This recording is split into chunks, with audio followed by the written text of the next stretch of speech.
Fatima says, my husband lives in Saudi Arabia and I live in India with my in-laws.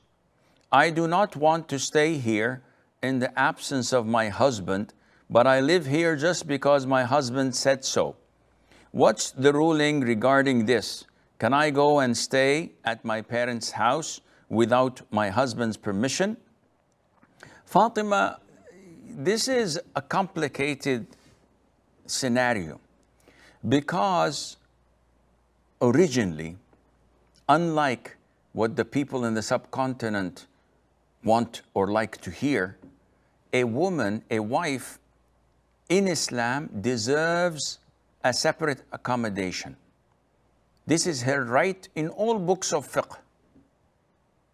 And this legitimate accommodation is identified by a room, a kitchenette, and a bathroom.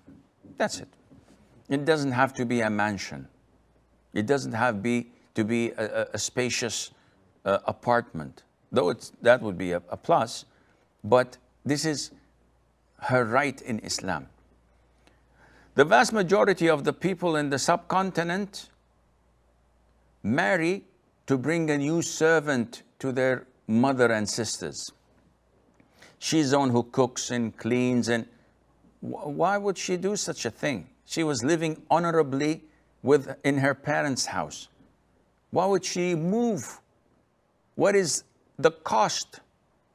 If she's marrying Mr. Olympia, maybe. If she's marrying someone who's as rich as Warren Buffett, maybe. He's neither handsome, nor rich, nor a knowledgeable sheikh. So what's the compensation for giving up her rights? Nothing but to be a servant, a maid, and to be abused on top of that, not appreciated by everyone in the house. This is haram. This is unfair. So it is your right, Fatima, to get such an accommodation. But if you give up your right because you love your husband and you stay with him in your in-laws' house, providing that there is no free mixing in such a joint family, it is totally prohibited, even if your husband wants it, that you live in a house where your brothers-in-law roam freely. And sometimes I get complaints, lots of times, of brothers-in-law barging in the bedroom of their sister-in-law without knocking, without asking, because this is their house. They don't respect their privacy. This is a serious issue. No man would accept this to happen to his wife. He can be a goat, he can be a sheep, he cannot be a man. So if this is the case, you're not allowed to live in such environment. This is haram environment to have such free mixing.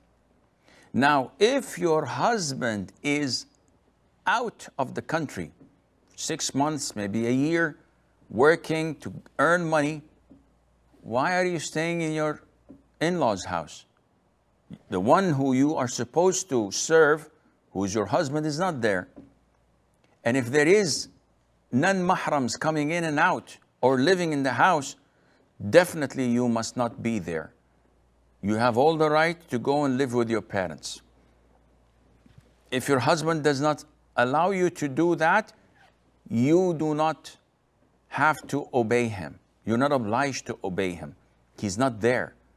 And he's not providing you with a legitimate Islamic environment to live in, and hence you can leave and go to your parents' house. However, you have to weigh the pros and cons and present it to him diplomatically but firmly, that either you provide me with a separate accommodation where I can have my privacy with my children, or then I will have to go and live with my parents until you come back.